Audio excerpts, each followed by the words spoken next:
তো নামাজও ছেড়ে দেয় কিনা, গুমের মধ্যে কাজে কর্মে ছেড়ে দেয় কিনা, ফললে তো হসালে ছাড়ে দেয়। আবার এটা মন কষ্ট নইনুন আর গুণ একটু ঠিক আছে হতুন আছে কি, অর্থাৎ দেখা যাতে নামাজ চলে ইতো গরু খালা বেললে কি আইর তুই তুই আগে নামাজটা পড়িল না, ইতারারা আল্লাহ ইতারার বাসা বেললাই ঈদে মিলাদুন নবীর ঈদ উম্মিদে কি ন দেয়, নামাজ ন দেয়। কারণ যদি নামাজ দিত হয়তো সে নামাজ ফরজ হতো, কি হতো ফরজ, কথা বলেন কি হতো, অথবা ওয়াজিব হতো। এখন ফরজও ছাড়িয়ে দেওয়া যাবে না, ওয়াজিবও, কারণ ওয়াজিব ফরজ ছেড়ে দিলে আল্লাহর কাঠগড়ায় দাঁড়াতে হবে, শরীয়তের বিধান তাকে শাস্তি দিতে হবে, প্রহার করতে হবে, বেত্রাঘাত করতে হবে। এখন যদি সকল ঈদের সেরা ঈদে মিলাদুন নবীর নামাজের এখানে যদি নামাজ দিত, এই নবীর মিলাদুন নবীর দিনে যদি নামাজ দিত এই ঈদে, তাহলে আল্লাহ কোরআনে পাকের এক আয়াতের মধ্যে এলান দিয়েছেন ওয়ামা আরসালনাকা ইল্লা রাহমাতাল লিল আলামিন। কোরআন শরীফের মধ্যে আছে না নাই, হে মেহবুব আমি আপনাকে কুল মাহলুকাতের জন্য ৮০,০০০ মাহলুকাতের জন্য আমি রহমত বানিয়ে প্রেরণ করেছি। একটু বড় করে বলুন সুবহানাল্লাহ। আচ্ছা যিনি রহমত করেন উনি শুধু রহমত করতে থাকেন, ওনার কাজ শাস্তি দেওয়া নয়, ওনার কাজ প্রহার করা, ওনার কাজ মন্দ কথা বলা, ওনার কাজ জড়ক দেওয়া, দমক দেওয়া নয়। এখন নবীকে রহমত বানিয়ে পাঠিয়েছেন, হিন্দুর জন্য রহমত, বৌদ্ধের জন্য রহমত, খ্রিস্টানের জন্য রহমত, পশুপাখির জন্য রহমত, মুসলমানদের জন্য রহমত, প্রত্যেক কুল মাহলুকাতের জন্য নবী রহমত। সুতরাং এই রহমতের সাথে যদি ঈদের দিনে যদি নামাজ দিত, তাহলে আমাদের মতো কিছু গুনাহগার উম্মত থাকতো, ঘুমের মধ্যে ওয়াজিব অথবা ফরজ নামাজ যদি চলে যায় তাহলে শাস্তি দেওয়া হবে। এখন যে নবীকে রহমত বানিয়ে দুনিয়াতে পাঠিয়েছেন, এখন যদি নবীকে রহমত বানিয়ে দুনিয়াতে পাঠিয়েছেন, সেখানে নামাজ দিলে একজন উম্মত যদি নামাজ ছেড়ে দেয় তাহলে তাকে শাস্তি দিতে হবে। আর এখানে যদি তাকে শাস্তি দেওয়া হয়, সে ব্যক্তি নামাজ ছেড়ে দিলে শরীয়ত অনুযায়ী আল্লাহর কাঠগড়ায় দাঁড়াতে হবে। আর যদি আল্লাহর কাঠগড়ায় দাঁড়ায় তাকে শাস্তি দেওয়া হয়, তাহলে এটা নবীর রহমতের মধ্যে নুকস আসবে কিনা, নবীর শানের মধ্যে একটু আঘাত আসবে কিনা, রহমতের মধ্যে একটু আঘাত আসবে না, আসবে কিনা। সুতরাং নবীকে সকল নবীর সেরা নবী, নবী মুহাম্মদ রাসূল সকল ঈদের সেরা ঈদ, ঈদে মিলাদুন নবী। বড় করে বলুন সুবহানাল্লাহ। ঈদে মিলাদুন নবী হে দিল বড়া মসরো রহে, ঈদ दीवानों की तौबा रारबियों नूर है सलातुनिया।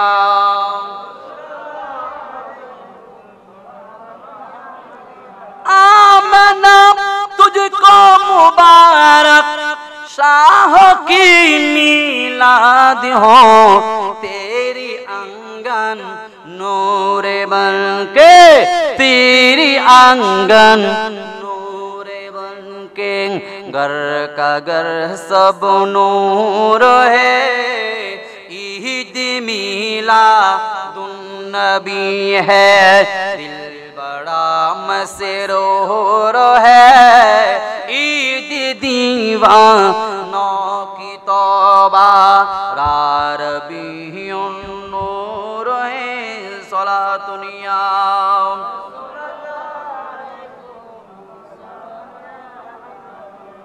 আমরা মিলাদুন নবী কেন করি? যেহেতু কোরআন শরীফের মধ্যে আমাদের শান বর্ণনা করা হয়েছে, নবীর কারণে আমাদের জন্য আল্লাহ আয়াত নাযিল করেছেন, যেহেতু আমরা শ্রেষ্ঠ নবী, শ্রেষ্ঠ উম্মত।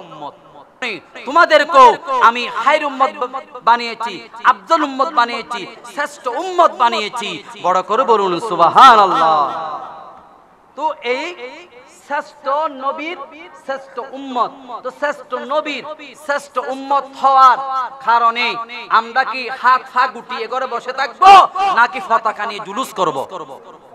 কোনটা করব? জুলুস করব, মিলাদুন নবীর মাহফিল করব। আরো আসেন, আমাদেরকে তিনটা নিয়ামত মহা রব্বুল আলামিন আমাদেরকে দান করেছেন। হযরতে কাব ইবনে আহবার, কাব আহবার রাদিয়াল্লাহু তাআলা তিনি বলেন, ইন্নাল্লাহা আকরামা হাযিল উম্মাহ বিসালাসাতি আশিয়া কদ আকরামা বিহা আমবিয়াহু। একটু বড় করব সুবহানাল্লাহ। আমাদেরকে তিনটা কেরামত দিয়েছেন। কয়টি কেরামত? যারা নবীর উম্মত তাদেরকে কয়টি কেরামত? যারা নবীর সুন্নি উম্মত, কি উম্মত? সুন্নি। যারা সুন্নি আর কি? যারা সুন্নি, মুন্নি নওয়া, যারা সুন্নি, যারা সুন্নি তাদেরকে তিনটা কেরামত দিয়েছেন। কয়টি? এই তিনটি কেরামত বুজুর্গি নবীদেরকে দিয়েছেন। একটু বড় করব সুবহানাল্লাহ। তিনটা কেরামত, তিনটা বুজুর্গি সম্মান নবীদেরকে দিয়েছেন। ঠিক একই সম্মান শ্রেষ্ঠ নবীর উম্মত হওয়ার কারণে আমাদেরকেও দিয়েছেন। এক নাম্বার কোরআন শরীফের আয়াত দেখেন, আন্নাহু জাআলা কুল্লা নাবিয়্যিন শাহিদান। প্রত্যেক নবীদেরকে তার উম্মতের সাক্ষী বানিয়ে দুনিয়াতে প্রেরণ করেছেন। যেমন মূসা আলাইহিস সালাতু ওয়াস সালাম কাল কিয়ামতের ময়দানে তার উম্মতের ব্যাপারে সাক্ষী দেবে, এবং ঈসা আলাইহিস সালাতু ওয়াস সালাম, ইব্রাহিম আলাইহিস সালাতু ওয়াস সালাম, শীশ আলাইহিস সালাতু ওয়াস সালাম, এভাবে প্রত্যেক নবী তার উম্মতের ব্যাপারে কি দেবে? সাক্ষী দেবে। তারা কি ভালো ছিল, তারা কি নবীর কথা মেনেছে নাকি মানেন নাই, কি দেওয়া হবে? তাদেরকে সম্মান, তাদেরকে সাক্ষী বানিয়েছেন। বড় করে বলুন সুবহানাল্লাহ। এবং আমাদের ব্যাপার কি বলেন দেখেন, ওয়াজালা হাযিহিল উম্মাহ শুহাদা আলান নাস। একটু বড় করে বলুন সুবহানাল্লাহ। সেখানে শাউলিল্লাহ মুহাদ্দিস দেলভী বলেন, মহা রব্বুল আলামিন নবী পাঠিয়েছেন এবং আমার নবীজি বিভিন্ন জায়গার মধ্যে আল্লাহর ওলিদেরকে ফিট করে দিয়েছেন। একজন সাহাবী কোন জায়গায় যাওয়া মানে রাসূল যাওয়া, নবীজি দ্বীনি দাওয়াত দেওয়া মানে এটা হুবহু আল্লাহর দাওয়াত দেওয়া। সেজন্য রাসূলকে দেখা মানে আল্লাহকে দেখা।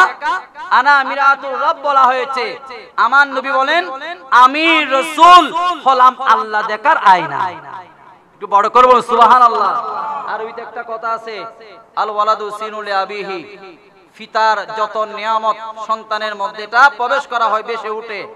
সুতরাং মনক্ষুণ্ণ করার কোনো কারণ নেই। নতুন মসজিদ আমাদের এখানে হয়েছে, হুজুর কেবলা আলম ওনার হুজুরকে আনা সম্ভব হয়, হুজুর দুনিয়া থেকে পর্দা করেছেন। এরপর হুজুর আমাদেরকে দেখতেছেন এবং পীর সাহেব হুজুর কেবলা যখন তশরিফ এনেছেন, আমাদের কাছে বড় হুজুর কেবলা তশরিফ এনেছেন। এটা আহলে সুন্নাত ওয়াল জামাতের আকীদা এবং ঈমান। বড় করব সুবহানাল্লাহ। এটা হচ্ছে আকীদা আহলে সুন্নাত ওয়াল জামাত। সুতরাং আমি আপনাদেরকে একটা কথা বলবো, এখানে সিফাতুল আলিয়া কামিল মাদ্রাসা আছে না নাই? তার বেগুন নামাতের আছে না নাই? এটা বোধকে তাহারাব না নাকি? কা জবানগুলো হয় না, হলো ইবাদত। ইবাদত কিনা? সিফাতুল আলিয়া মাদ্রাসা আছে না নাই? আছে। সেখানে মুফতি মুহাদ্দিস আছে না? আছে। আমাদেরকে এত বড় একটা কামিল মাদ্রাসা, শরীয়তের ইলম, তরিকতের ইলম, তাসাউফের ইলম, প্রত্যেক ইলম সেখানে আছে। সবচাইতে বড় কথা হচ্ছে যেখানে গেলে ইশকে রাসূল পাওয়া যায়। ইশকে রাসূল যাদের অন্তরে থাকে তারা দুনো জাহানের মধ্যে বাদশাহী পায়। সেই বড় হুজুর কেবলা আলম আমাদের সিফাতুলের মধ্যে আছে, মাদ্রাসাও আছে, কিন্তু আমাদেরকে এদিক সেদিক যাওয়ার কোনো সুযোগ আছে? কথা আছে নাই। এখানে আমার দাদাজান কেবলা হযরত শাহ সুফি মুকুল আহমদ শাহ রাহমাতুল্লাহ আলাইহি ওনার ব্যাপারে বলেছেন, হুজুর কেবলা আলম যে উনি একজন আশিক রাসূল, উনি যেদিন ইন্তেকাল করেছেন সেদিন হুজুর কেবলা আলমকে হুজুরের একেবারে সিলসিলার যারা বলেন আসছিল সকলে হুজুরকে ইঙ্গিত দিয়েছেন যে আপনার এলাকার মধ্যে একজন আশিক রাসূল ইন্তেকাল করেছেন। সুতরাং এখানে আমাদেরকে এদিক সেদিক যাওয়ার সুযোগ নাই। ঈমান আকীদা সিফাতুল আলিয়া মাদ্রাসা আছে না নাই? দুঃখ লাগে বর্তমানে কিছু মানুষ একটু টাকার বিরানি বা টাকার বিনিময়ে টাকা ফেলে সব জায়গায় যায়, বিরানি ফেলে ওয়াহাবি বুঝে না, জামাত ইসলাম বুঝে না, সব জায়গায় বসে মাহফিলের মধ্যে শুধু বিরানি নেওয়ার জন্য। আবার মাদ্রাসা খানাকার একেবারে সামনের কাতারে দেখা যায় বিরানির জন্য। এটাকে আমি বলি আশেকে বিরানি। এরা যদি আশেকে যদি ওলি আল্লাহ হতো, আবার বোয়ালিয়ার মুখে কিভাবে তারা বাতিলের মাহফিলের মধ্যে সামনে দেখলাম। খবরদার, হুঁশিয়ার, যারা মাজার ভাঙে, যারা মসজিদের মধ্যে জুতা নিক্ষেপ করে, তারা ইতিমধ্যে প্রকাশ হয়ে গেছে। ঠিক না বেঠিক? কথা বলে ঠিক না বেঠিক? মসজিদের মধ্যে এই কিতাবের মধ্যে আছে মসজিদের 15টি আদব, তার মধ্যে একটা আদব হচ্ছে মসজিদের মধ্যে আঙ্গুল মটকানো যাবে না। বিয়াদবি। যেখানে যে মসজিদে আঙ্গুল মটকানো যাবে না, সেই মসজিদে জুতা মারামারি হয়েছে কিনা? কারা করেছেন? বাতিরা করেছে, কমিরা করেছে, হেফাজতিরা করেছে, ওয়াহাবিরা করেছে, জুতা নিক্ষেপ তারা করেছে। আর মাজার ভাঙতেছেন কারা? তারা। ঠিক না বেঠিক? সুতরাং মনে রাখবেন, এই জায়গার মধ্যে ওলি আল্লাহরা কি এনেছেন? ইসলাম এনেছেন। ওলি আল্লাহরা ইসলাম এনেছেন। ইমাম শেরে বাংলা গৌসুল আজম মাজবান্নারির জমিন, আজিজ হক আল কাদির হুজুর কিবলা আলমের জমিন, এ বাংলার জমিন। এখানে যদি বাতিলেরা মাজার হামলা করে, বসে থাকার সুযোগ আছে? আর সময় আছে? নাই। মনে রাখবেন, একটা কবরস্থানের আদব যদি হয় জুতা নিয়ে প্রবেশ করা হারাম। এখানে আমার হুজুর, আমি অনেক বছর পড়েছি, ওনার শান কি বলবে, আমার নাফাক জবানে এতগুলো শান বলা সম্ভব নয়, সময় অনেক। হুজুর থেকে আজকে কিছু নসিহত নেব। শুধু এগুলা বলতে হচ্ছে আপনাদেরকে সতর্ক করার জন্য। কবরস্থানে এই মশলা খেয়াল করেন, কবরস্থানে জুতা নিয়ে প্রবেশ করা কি হারাম, এবং কবরস্থানে হাত দিয়ে যাওয়া আদব কি? সালাম দেওয়া। যেহেতু কবরবাসীরা জবাব দেয়, কি দেয়? তো একটি সাধারণ কবরস্থানে যদি জুতা নিয়ে যাওয়া যদি হারাম হয়, আর তারাও জিন্দা, তারা আমাদের চাইতো বেশি জিন্দা। এখন আমরা তো সালাম দিলে সালাম নিই না, মুদ্রার চেয়ে হার খারাপ হয়ে যায়, কিন্তু ওটা 100% নিশ্চিত সালামের জবাব সাথে সাথে দেয়। একটু বড় করে বলুন সুবহানাল্লাহ। আমরা হুজুর কিবলার এই মাজারের মধ্যে গেলে আমরা সালাম দিই না? আপনাদের আকীদা কি? হুজুর কি সালামে জবাব দিচ্ছেন নাকি? দিচ্ছেন কিনা? একটু কলবের নজরে দেখবেন। সাদা সিধা জিয়ারত করবেন না, অর্থাৎ মনটা রোজা লাগিয়ে দেবেন। জিয়ারত করলে মনটা কি, কলবটা ওখানে লাগিয়ে দিবেন, তখন বুঝতে পারবেন উনি কিভাবে আপনার কথা শুনতেছে। একটু বড় করবেন সুবহানাল্লাহ। সুতরাং আর সেই মাজারের মধ্যে বন্ডামি কুসংস্কার ট্যাগ লাগিয়ে, দেখেন বন্ডামি আর কুসংস্কার ট্যাগ লাগিয়ে মাজার ভাঙা হচ্ছে। আমার কথা হচ্ছে, এই মসজিদের একটা হিত্তা আছে না নাই? মসজিদের একটা এই মাদ্রাসার একটা হিত্তা আছে না নাই? এই মসজিদের বাইরে একটা রাস্তা আছে না? রাস্তার মধ্যে কেউ যদি কোন একটা গুনার কাজ করে, আপনি কি বলতে পারবেন যে মসজিদে গুনার কাজ করা হয়েছে? আর মাজারের একটা হিত্তা সীমানা আছে না নাই?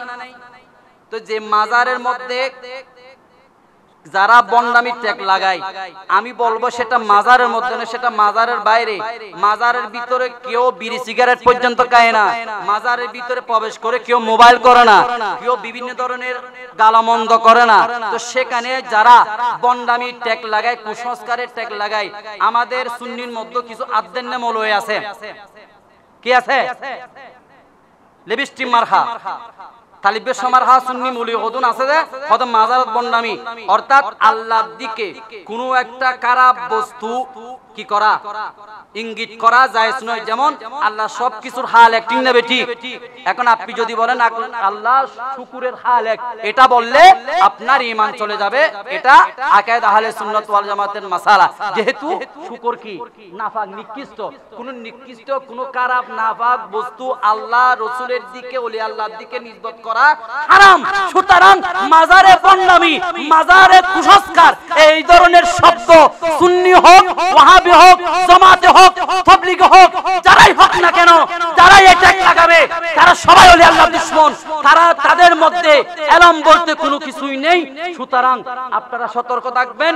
এই চট্টগ্রামের জমিনে মাজারে হামলা নয়, মাজারে যদি বাঁকা চোখে তাকালে ওই চোখ উপড়ে ফেলবো। আমরা সুন্নিরা এখনো জীবিত আছি, আমরা সুন্নিরা এখনো আছি, কিয়ামত পর্যন্ত লড়াই চলতে থাকবে। মাজারে হামলা নয়, মাজারে বন্ডামি ট্যাগ লাগানো চলবে না, বাঁকা চোখে আর তাকানো যাবে না। এই সুযোগ দেওয়া যাবে। সতর্ক হন। শুধু আমরা খানার মধ্যে ঘুমের মধ্যে থাকলে হবে না, আকীদা মজবুত করুন। নামাজ সুজা কম থাকলে অসুবিধা নেই, আকীদা মজবুত, সরাসরি জান্নাতে চলে যাবেন।